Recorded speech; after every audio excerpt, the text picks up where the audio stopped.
Hello Ganesha. हाँ बोलो माँ। कहाँ हो बेटा? कहीं नहीं माँ, गन्ने के घानने पर आया था, गन्ने का रस पीने आया था। बहुत मीठा रस है माँ, आपके लिए लाऊं क्या? अरे वाह बेटा गणेशा, गन्ने के रस के साथ नींबू और हरी मिर्च और हरा धनिया रह जाए तो मजा आ जाए बेटा। लाना बेटा, आज गन्ने का रस पियेंगे। ठीक है माँ, अभी लाता हूँ।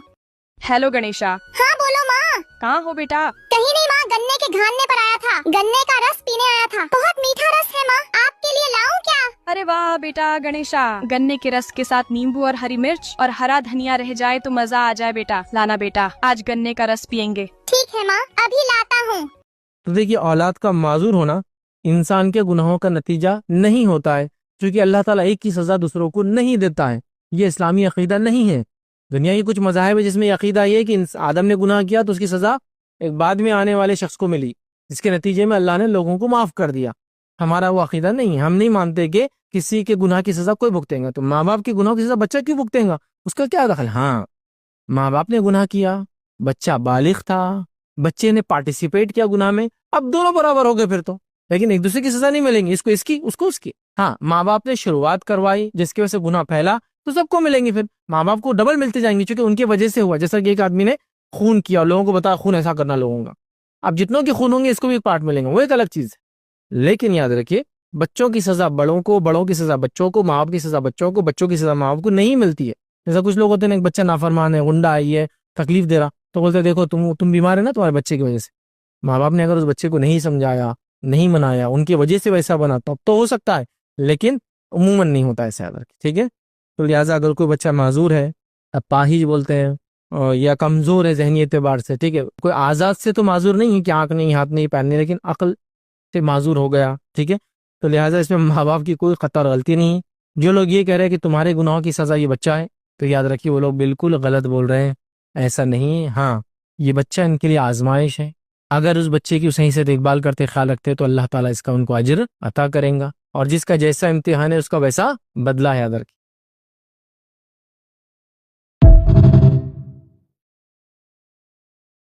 हेलो गणेशा। हाँ बोलो माँ। कहाँ हो बेटा? कहीं नहीं माँ, गन्ने के घानने पर आया था, गन्ने का रस पीने आया था। बहुत मीठा रस है माँ, आपके लिए लाऊं क्या? अरे वाह बेटा गणेशा, गन्ने के रस के साथ नींबू और हरी मिर्च और हरा धनिया रह जाए तो मजा आ जाए बेटा। लाना बेटा, आज गन्ने का रस पियेंगे। ठीक है माँ, अभी लाता हूँ। Hello hello hello. ख्वाबों से ख्वाबों का मुकद्दर, ख्वाबों से ख्वाबों का सवाल। इस्तिखारा इस्तिखारा इस्तिखारा सच्चा होता है, इस्तिखारा झूठा होता है। ख्वाब का ज़रिया क्या होता है, ख्वाब का मतलब क्या होता है, इस्तिखारा में क्या सच होता है, इस्तिखारा में क्या झूठ होता है, इस्तिखारा करने से ख्वाब, सच्चे ख्वाब कैसे बदले जाते हैं, और सच्चे ख्वाबों का मतलब कैसा समझा जाता है। इस्तिखारा करने से ख्वाब में लड़का लड़की की शादी का सही असर कैसा दिखता है, और बच्चे पैदा होने का, प्रेगनेंसी का असर कैसा दिखता है। ख्वाब के अंदर सही क्या है, गलत क्या है, समझने के लिए इस्तिखारा करते हैं। क्या चीज़ दिखने से नौकरी मिलती है, क्या चीज़ दिखने से शादी होती है, क्या चीज़ दिखने से बच्चे पैदा होते हैं। बेटी के रिश्ते कांच का खिलौना नहीं होते, जिनसे दिल बहल गया और तोड़कर घर के बाहर फेंक दिया। मेरी बच्ची ने ऐसा कौन सा गुनाह किया था जिसकी तूने उसे इतनी सख्त सजा दी? सजा उसे नहीं, तुझे दी है। गुनहगार वो नहीं, तू है। अब शेर खान की हवेली के साए में आ ही गया है, तो जवाब भी देता जा। मेरा दादा आसिफ खान, परदादा गुल खान और चाचा शाहरुख खान, इनमें से कौन है जिसे तू नहीं जानता? इस खानदान के बेटे की जमानत मांगने की जरूरत कैसे की तूने? बोल। हक मेहर तो हमने अपने रुखसार की हिफाजत के लिए मांगा था, अपने लिए नहीं। समझी साईं? क्या आपको पता है कि अब रमजान बहुत करीब है? आप सल्लल्लाहु अलैहि वसल्लम ने फरमाया कि रमजान की पहली रात में जन्नत के दरवाजे खोल दिए जाते हैं और जहन्नम के दरवाजे बंद कर दिए जाते हैं और शैतानों को जंजीरों में बांध दिया जाता है। और रमजान की हर रात एक लिस्ट तैयार की जाती है जिसमें उन लोगों के नाम होते हैं जिन्हें जहन्नम से बचा लिया जाता है। तो ऐसी 2 दुआएं हैं जिन्हें पढ़ने से इंशाल्लाह उस लिस्ट में हमारा नाम भी आ जाएगा। लेकिन उससे पहले कॉमेंट में सुभान अल्लाह जरूर लिखें ताकि आपको डबल सवाब मिले। दुआ है, अल्लाहुम्मा इन्नका अफ़ुव्वुन करीम, तुहिब्बुल अफ़्व फ़अफ़्वु अन्ना और अल्लाहुम्मा अज़िरनी मिनन्नार। तो इस दुआ को उस शख्स के साथ जरूर शेयर करें जिसे आप चाहते हैं कि उसका नाम भी उस लिस्ट में शामिल हो जाए। क्या आपको पता है कि अब रमजान बहुत करीब है? आप सल्लल्लाहु अलैहि वसल्लम ने फरमाया कि रमजान की पहली रात में जन्नत के दरवाजे खोल दिए जाते हैं और जहन्नम के दरवाजे बंद कर दिए जाते हैं और शैतानों को जंजीरों में बांध दिया जाता है। और रमजान की हर रात एक लिस्ट तैयार की जाती है जिसमें उन लोगों के नाम होते हैं जिन्हें जहन्नम से बचा लिया जाता है। तो ऐसी 2 दुआएं हैं जिन्हें पढ़ने से इंशाअल्लाह उस लिस्ट में हमारा नाम भी आ जाएगा। लेकिन उससे पहले कॉमेंट में सुभान अल्लाह जरूर लिखें ताकि आपको डबल सवाब मिले। दुआ है अल्लाहुम्मा इन्नका अफ़्वुन करीम तुहिब्बुल अफ़्व फ़अफ़्वु। तो देखिए, औलाद का माजूर होना इंसान के गुनाहों का नतीजा नहीं होता है, क्योंकि अल्लाह ताला एक की सज़ा दूसरों को नहीं देता है। ये इस्लामी अकीदा नहीं है। दुनिया की कुछ मज़ाहिब है जिसमें अकीदा ये है कि आदम ने गुनाह किया तो उसकी सज़ा एक बाद में आने वाले शख्स को मिली, जिसके नतीजे में अल्लाह ने लोगों को माफ़ कर दिया। हमारा वो अकीदा नहीं है। हम नहीं मानते कि किसी के गुनाह की सज़ा कोई भुगतेगा। तो माँ बाप के गुनाह की सज़ा बच्चा क्यों भुगतेगा? उसका क्या दखल? हाँ, माँ बाप ने गुनाह किया, बच्चा बालिग था, बच्चे ने पार्टिसिपेट किया गुनाह में, अब दोनों बराबर हो गए फिर तो। लेकिन एक दूसरे की सजा नहीं मिलेंगी, इसको इसकी उसको उसकी। हाँ, माँ बाप ने शुरुआत करवाई जिसकी वजह से गुनाह फैला तो सबको मिलेंगी, फिर माँ बाप को डबल मिलते जाएंगे क्योंकि उनकी वजह से हुआ। जैसा कि एक आदमी ने खून किया, लोगों को बताया खून ऐसा करना लोगों का, अब जितनों के खून होंगे इसको भी एक पार्ट मिलेंगे, वो एक अलग चीज है। लेकिन याद रखिए, बच्चों की सजा बड़ों को, बड़ों की सजा बच्चों को, माँ बाप की सजा बच्चों। हेलो गणेशा। हाँ बोलो माँ। कहाँ हो बेटा? कहीं नहीं माँ, गन्ने के घानने पर आया था, गन्ने का रस पीने आया था। बहुत मीठा रस है माँ, आपके लिए लाऊं क्या? अरे वाह बेटा गणेशा, गन्ने के रस के साथ नींबू और हरी मिर्च और हरा धनिया रह जाए तो मजा आ जाए बेटा। लाना बेटा, आज गन्ने का रस पियेंगे। ठीक है माँ, अभी लाता हूँ। बेटी के रिश्ते कांच का खिलौना नहीं होते जिनसे दिल बहल गया और तोड़कर घर के बाहर फेंक दिया। मेरी बच्ची ने ऐसा कौन सा गुनाह किया था जिसकी तुमने उसे इतनी सख्त सजा दी? सजा उसे नहीं, तुझे दी है। गुनहगार वो नहीं, तू है। अब शेर खान की हवेली के साये में आ ही गया है, तो जवाब भी। हेलो गणेशा।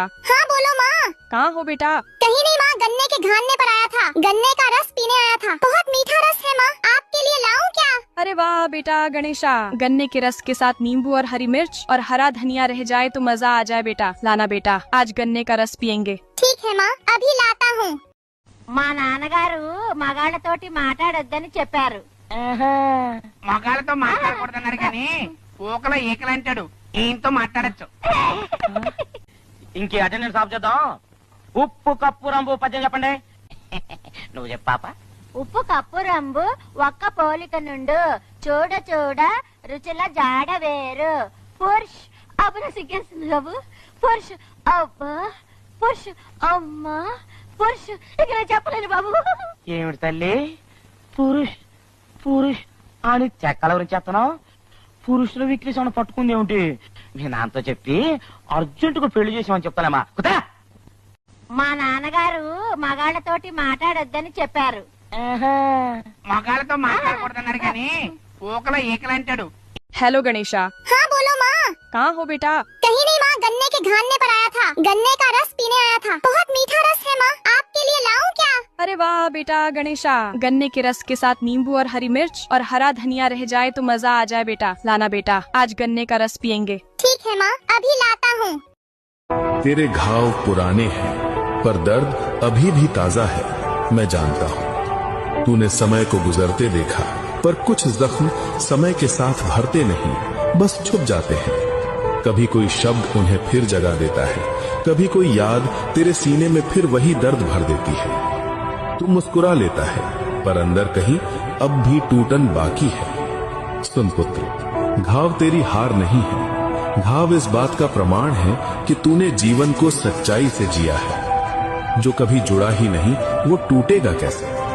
मैं शिव हूं, मैंने भी विष को अपने कंठ में धारण किया है। मैंने उसे बाहर नहीं फेंका, मैंने उसे अपने भीतर रोक लिया ताकि वो किसी और को न जला सके।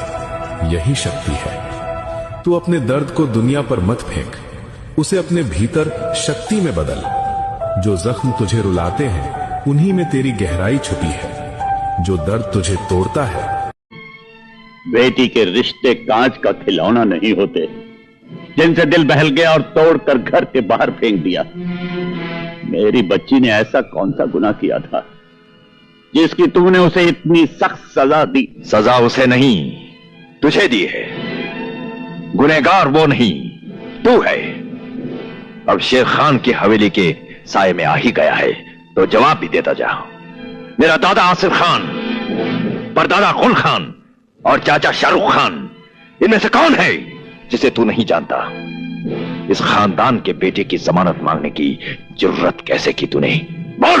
हक मेहर तो हमने अपने रुखसार की हिफाजत के लिए मांगा था, अपने लिए नहीं। समझी साईं, बेटी के रिश्ते कांच का खिलौना नहीं होते जिनसे दिल बहल गया और तोड़कर घर के बाहर फेंक दिया। मेरी बच्ची ने ऐसा कौन सा गुनाह किया था? हेलो गणेशा। हाँ बोलो माँ। कहाँ हो बेटा? कहीं नहीं माँ, गन्ने के घानने पर आया था। गन्ने का रस पीने आया था। बहुत मीठा रस है माँ, आपके लिए लाऊं क्या? अरे वाह बेटा गणेशा, गन्ने के रस के साथ नींबू और हरी मिर्च और हरा धनिया रह जाए तो मजा आ जाए बेटा। लाना बेटा, आज गन्ने का रस पियेंगे। ठीक है माँ, अभी लाता हूँ। तेरे घाव पुराने हैं पर दर्द अभी भी ताजा है, मैं जानता हूँ। तूने समय को गुजरते देखा, पर कुछ जख्म समय के साथ भरते नहीं, बस छुप जाते हैं। कभी कोई शब्द उन्हें फिर जगा देता है, कभी कोई याद तेरे सीने में फिर वही दर्द भर देती है। तू मुस्कुरा लेता है, पर अंदर कहीं अब भी टूटन बाकी है। सुन पुत्र, घाव तेरी हार नहीं है, घाव इस बात का प्रमाण है कि तूने जीवन को सच्चाई से जिया है। जो कभी जुड़ा ही नहीं, वो टूटेगा कैसे? मैं शिव हूं, मैंने भी विष को अपने कंठ में धारण किया है। मैंने उसे बाहर नहीं फेंका, मैंने उसे अपने भीतर रोक लिया ताकि वो किसी और को न जला सके। यही शक्ति है। तू अपने दर्द को दुनिया पर मत फेंक, उसे अपने भीतर शक्ति में बदल। जो जख्म तुझे रुलाते हैं, उन्हीं में तेरी गहराई छुपी है। जो दर्द तुझे तोड़ता है।